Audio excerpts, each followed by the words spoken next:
In today's world of market volatility and uncertainty, your retirement plans need to be front and center. With ever-changing tax laws, healthcare worries, and an unpredictable stock market, don't overlook the vulnerability in your retirement planning.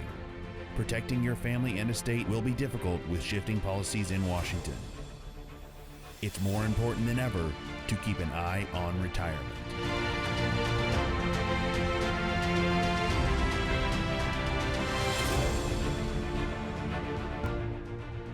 Hi, and welcome into Eye on Retirement, the weekly show that keeps you in the know about all things retirement.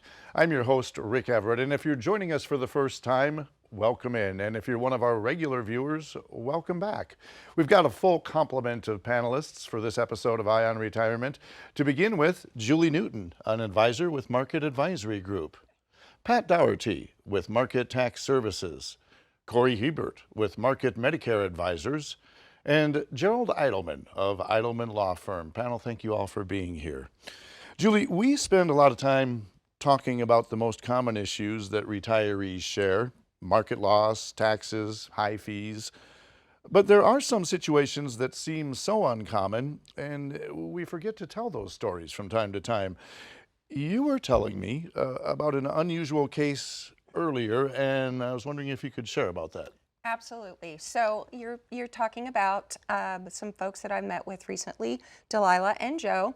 You know, I've shared a lot of stories with health concerns that folks have, you know, cancer, heart attack, heart disease, those kinds of things where, you know, end of life is a nearer rather than a future thing for some folks. But in this particular situation, they were dealing with a diagnosis of multiple sclerosis. So although they had a serious health concern, it wasn't something that was currently affecting their quality of life. Now, no one can know the future, but the team at Market Advisory Group tries to keep an eye toward the possibilities of the future, whether it's retirement assets or health concerns. Absolutely, absolutely. So typically when folks come in, we kind of sit down with them and start having that conversation, you know, kind of trying to identify what their complaints are, what their concerns are, and that kind of thing. So in this particular case, the main concern was that they'd lost a lot of money in their portfolio, and that was really upsetting to them because in this particular situation, they had been sold a product that was supposed to kind of help them, give them that bulletproof sort of protection that they were looking for. But unfortunately, that bulletproof protection wasn't really doing what they needed it to do. And so we had to kind of sit down and have that conversation and kind of work through things and see how to best help them. So do you see a lot of people who have been told their portfolio can weather a market storm? Absolutely. That's one of the things that we hear most often is, you know, it's supposed to weather the storm. It's supposed to do these things. It's not doing it. And unfortunately, in a lot of cases, folks hear such comments like, you know what, just ignore it. Don't worry about it. You know, it'll recover. It'll be fine. Just don't even look at your statement. Just kind of give it time to recover and it'll be okay. You know, that might be okay-ish advice for somebody that's in their 20s or 30s and Absolutely. And just starting out. But as time goes on and the closer we get to retirement, we don't all have that luxury of 10 to 15 to 20 years of waiting for a market return. Exactly, and that's one of the big problems that people face because, you know, even if one spouse is still working, you know, there's just not the number of years to put that money back into that retirement portfolio. You know, I talked with another gentleman a few weeks ago who was 73, and I asked him, I said, you know, what are you looking at in terms of when are you going to stop working? And he said, I can't afford to. He said, I have to keep putting money into my 401k because I keep losing money. So how do you, as an advisor, address those concerns when somebody comes to you from another advisor and, you know, allegedly they were given a bulletproof solution for everything, when in fact they've taken a hit like many have? How do you address that? Well, one of the things that we start with is we have to look at what their goals are, what their needs are. Specifically, what are your income needs? And then we start trying to build something around that, sort of build an entire plan, not just the financial piece, but we also have to start looking at other things that will affect their financial situation. In this particular case of Delilah and Joe, that was especially important because of her health diagnosis. We had to start looking at different things, to try to address that. In this situation, however, one of the most important pieces that we had to address was what was going to happen in their future based on their entire plan. So we got involved with Gerald Eidelman with Eidelman Law Firm, brought him into the conversation to kind of address some of those specific needs that were created by her health diagnosis. Now, do you see patterns ever? I mean, I know Market Advisory Group works really hard at tailor-making a retirement portfolio for people, tailor-making a plan, I should say. Right. But do you see people coming to you from the box store advisors that you see on every street corner with consistency as a matter of, it's almost like a cookie cutter approach to? Absolutely, absolutely. And that's actually the best description, I think. There is no kind of one size fits all plan. Each person, each couple have their own unique issues, their own unique income needs, their own unique concerns and goals. And so you have to address that unit rather than just looking at any one thing and saying one size fits all, cookie cutter kind of approach. It's funny. I think people sometimes imagine when we put out the call for a complimentary consultation by our team, I think people envision coming into the building and expecting to be sold something or expecting to have us try and sell something when in fact that's not even the course of business in our first meetings. Absolutely not. It's funny you say that because a lot of folks, they're like, okay, where do I sign? And it's like, what, back up, let's go through this process. Let's go through the entire thing of looking at your needs. A lot of times those needs, those goals don't necessarily come out in the first appointment. And so sometimes it takes a lot of conversation to kind of get to what the real problems are and how we address them. And you've got to know someone before you can even attempt to Absolutely. put together something. I've heard it said that tailoring a retirement plan for someone is as unique as a snowflake or as unique as your thumbprint, because no two are ever going to be exactly the same if they're done right. Exactly. If you try to make everyone sort of fit into that mold, you're going to have a lot of problems. You're going to have unhappy clients. And then, you just have this same vicious cycle where people absolutely are just going to continue that whole losing more of their portfolio than they want to, because you're trying to tailor the system to meet everybody's needs instead of one person. And the team approach is so important because you're a financial advisor. You can't give tax advice. Pat is a CPA. He can't give financial advice. Right. Gerald doesn't talk about Medicare any more than Cory talks about estate planning. So having all those components together is crucial. Absolutely. It gives you the opportunity to look at, sort of the different perspectives, the different things that cause pain within each particular situation. It's kind of funny when we do workshops, as you know that we do, a lot of people are really surprised about the approach we take because we're looking at all of those different pieces rather than just one specific, focus on the financial piece. But as fiduciaries, it's our responsibility to figure out what the most important need is. And as in the case of Delilah and Joe, the financial part, that wasn't the most important piece. We absolutely had to look at their estate planning first.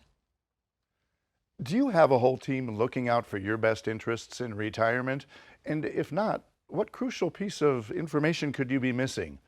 At Market Advisory Group, we bring that whole team together, and we do it under one roof for your convenience. whether it's financial aspects, estate planning, tax planning, or Medicare advising. We do it all under one roof for your convenience, and we do it at absolutely no charge for your first consultation. If you'd like to set up an appointment, we have operators standing by right now to take your call at 316-252-8707. Again, that's 316-252-8707. And check out our website at ionretirement.com. We'll be back with more Ion Retirement and continue with Joe and Delilah right after this.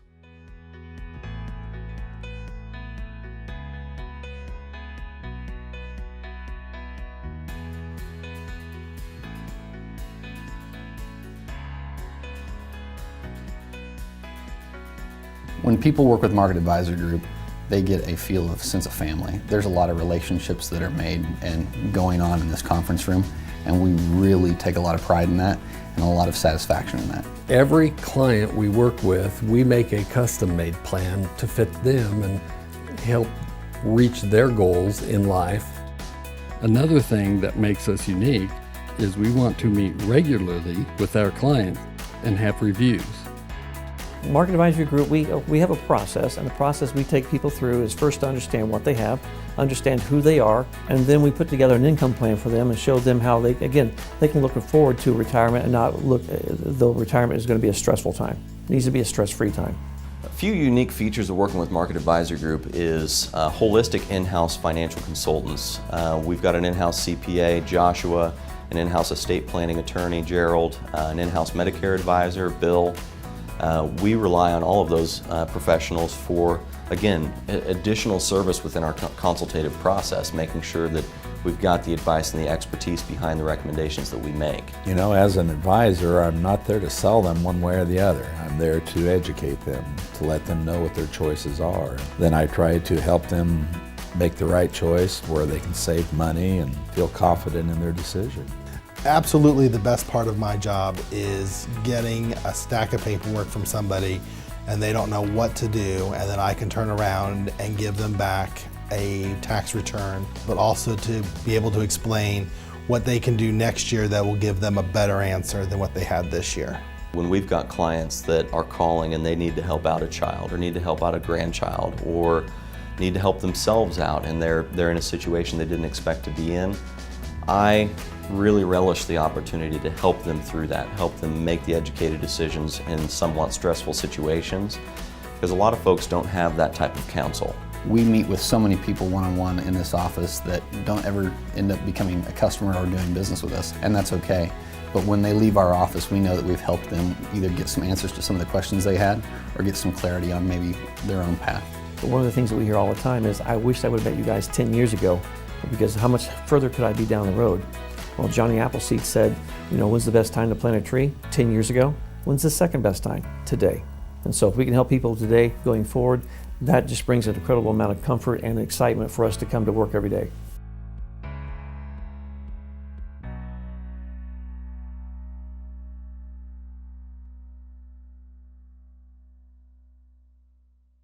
Hi, and welcome back into Ion Retirement. In the prior segment, we were talking about Joe and Delilah, a unique but not uncommon scenario in which one spouse has a serious health concern. And in this case, it was Delilah's multiple sclerosis. Gerald Eidelman with Eidelman Law Firm. What was the first step in working with Joe and Delilah to create a retirement/estate plan? Well, one of the things that we had to get them to realize is the possibility that Delilah would be in a situation where she would be by herself and she would need long-term care. And the possibility, it wasn't something that dawned on them.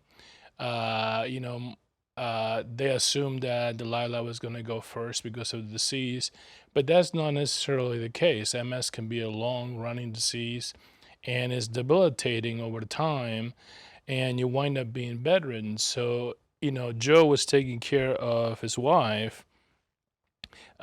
If he's gone, who takes care of her? Well, all of their wealth would be directed towards paying for long-term care because she would have needed long-term care later on in life. So one of the things that I work with them is in trying to shelter some of their assets that they have now from potential future needs that they might have in long-term care, so that everything would not be spent away during a period where she needed to have long-term care.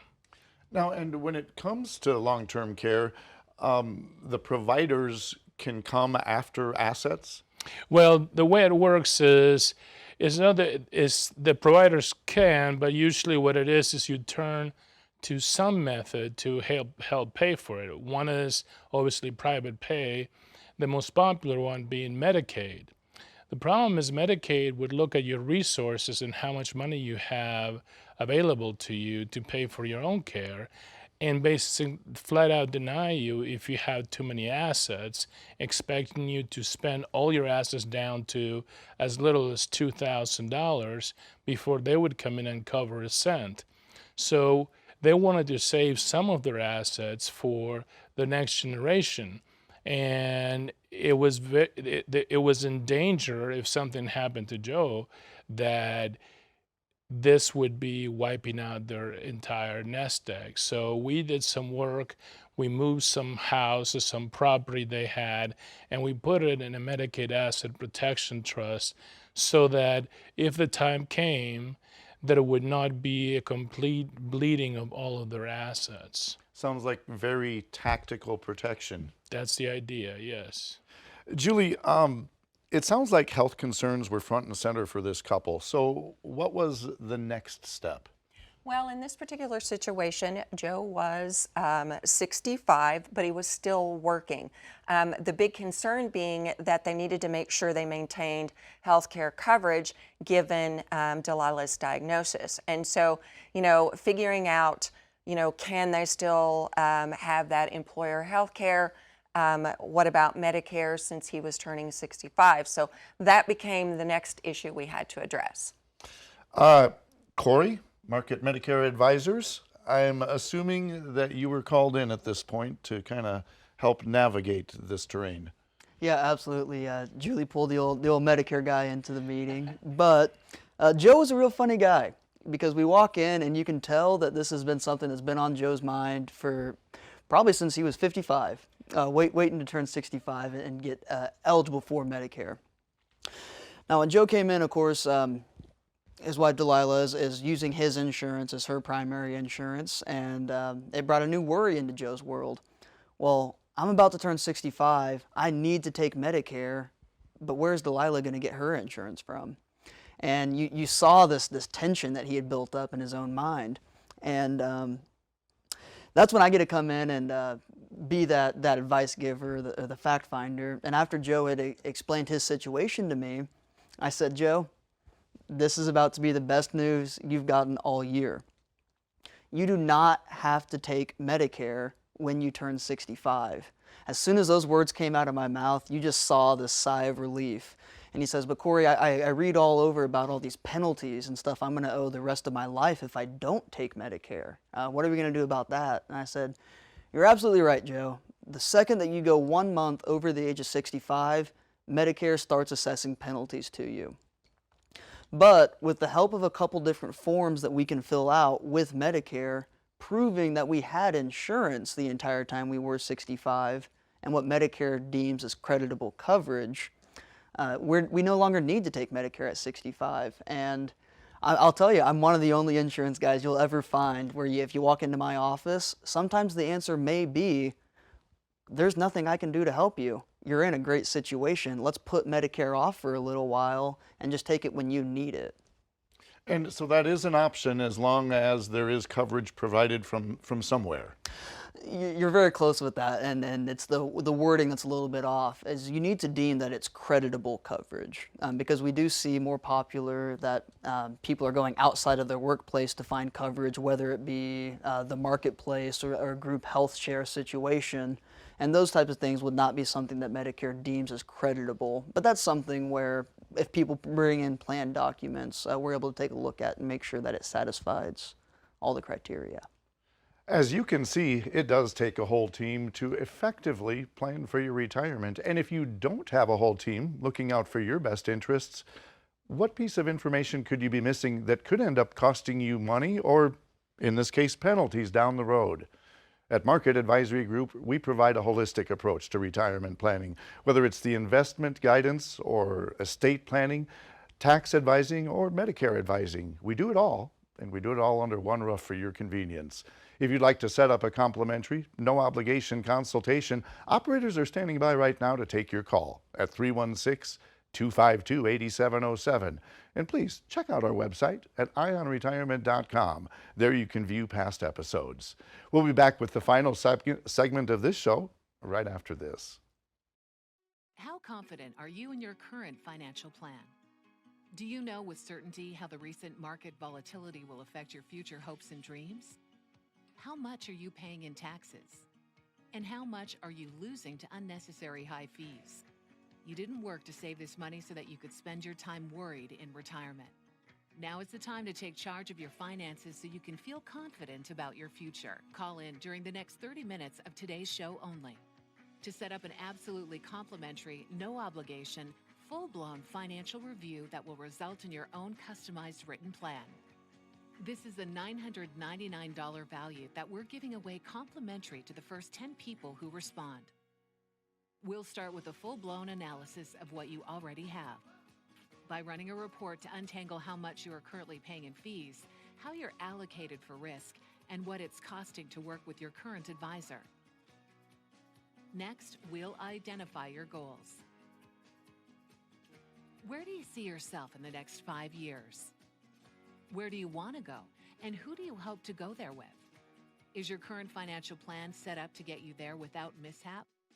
Let's design a roadmap to create a financial plan you can follow with confidence. Get the piece that so many people are missing from their retirement. Find out how having a written plan can make a difference to your retirement dreams. Call now to schedule your complimentary, no obligation, full-blown financial review today.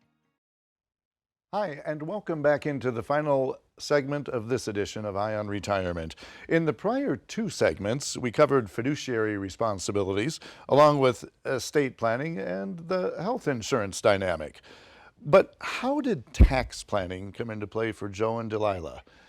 We've got Pat Dougherty here with Market Tax Services, and Julie, explain to me how Pat got involved. Well, some of the dynamic in this particular situation was that there's a family farm involved, and Joe and his brother took care of the family farm between the two of them.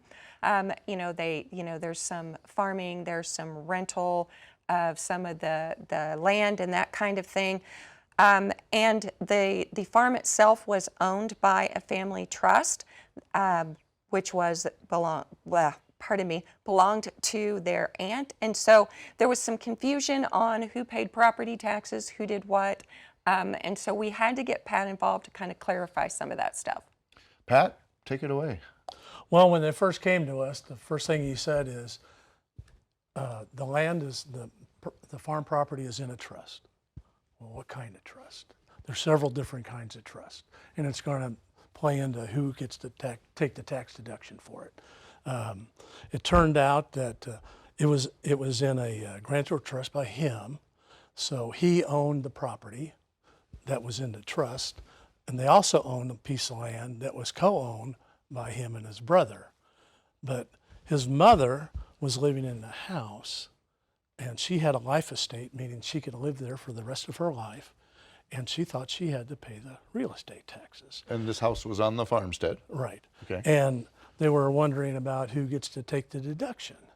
And with real estate taxes, it's not assessed to any one person, it's assessed on the property. So the IRS looks at, okay, who owns the property? Well, mom had been paying the taxes, but technically mom cannot take the deduction because she doesn't own the property. So we told him he needs to start taking the deduction for that. And then there was the part about the co-ownership with his brother. So who should take a deduction for that? Well, again, the real estate taxes are assessed against the property, not the individual. And if they both own 50%, if the taxes didn't get paid, if only one person paid 50%, they were both going to lose it because the tax authorities would come in and put a lien on it. So they have to pay all their taxes. So there's a lot of give and take things you got to look at. Sometimes you got to look at the state law to see who gets to take the deduction for that. But the IRS, they don't really address it too much in the code. As long as the tax deduction equals the amount of taxes paid, they don't really care who takes it. So this sounds like a virtual tax jigsaw puzzle. It was. The hardest part, like I said, when he came in, they said it's in a trust. Okay. And that's when I turned to Gerald. I got a copy of the trust. And I said, can you help me read this to see who actually owns the property? And by having him there, it saved me a great deal of time, and it was a great benefit to the client because we were able to solve that problem right there. Gerald Eidelman, Eidelman Law Firm, how many different, and I'm probably opening a Pandora's box here, but how many different kinds of trusts are there? Or could you just hit maybe the top tier? Well, usually trusts are divided into revocable and irrevocable. Revocable being able to be changed, irrevocable not being able to be changed once it's set. But within that, there is a lot of trust. I mean, for example, I talked earlier about the Medicaid Asset Protection Trust to protect your assets from possible Medicare recovery. Special Needs Trust, it's actually very important if you have somebody in your family who is disabled, who receives Social Security, disability. They're going to need to use that money, and they still need their benefits. If you just leave the money straight out, all of a sudden you disqualify them from all their benefits. So there's a lot of trusts that play a lot of different roles, and there's unique ones. I'd had one that somebody made up their name, and they wanted to be called Patient, and they called the trust Patient so-and-so. And I was like, so there's a lot of variety, and there's a lot of things you can do with the trust. It just needs to be fitting in the situation. A lot of moving pieces and Absolutely. A whole team to take care of them. Julie, Pat, Cory, Gerald, thank you all for being with us. It does take a whole team to effectively plan for retirement. And if you don't have the whole team working for you, you risk missing a crucial piece of the puzzle. And that could end up costing you or even your heirs down the road. Do you have a whole team looking out for your best interest? At Market Advisory Group, we provide a holistic approach to retirement planning, and we have an operator standing by right now to take your calls at 316-252-8707. That's about all the time we have for this week on Eye on Retirement. On behalf of the entire team, I'm Rick Everett, reminding you that we're here to keep an eye on retirement. This broadcast is intended for informational and educational purposes only. The views, statements, and opinions expressed herein are those of the individual speakers and not necessarily those of Foundations and its affiliates. The information contained herein does not constitute an offer to sell any securities or represent an express or implied opinion or endorsement of any specific investment opportunity, offering, or issuer. Any discussion of performance or returns is not indicative of future results. Each individual investor situation is different, and any ideas provided may not be appropriate for your particular circumstances. Foundations only transacts business in the states where it is registered or is excluded or exempt from registration requirements. Registration as an investment advisor is not an endorsement of the firm by security regulators and does not mean the advisor has achieved a specific level of skill or ability. Legal services are offered by Eidelman Law Firm. Tax services offered by Market Tax Services. Market Advisory Group does not provide legal or tax advice. Investment advisory services are offered through Foundations Investment Advisors, LLC, an SEC registered investment advisor.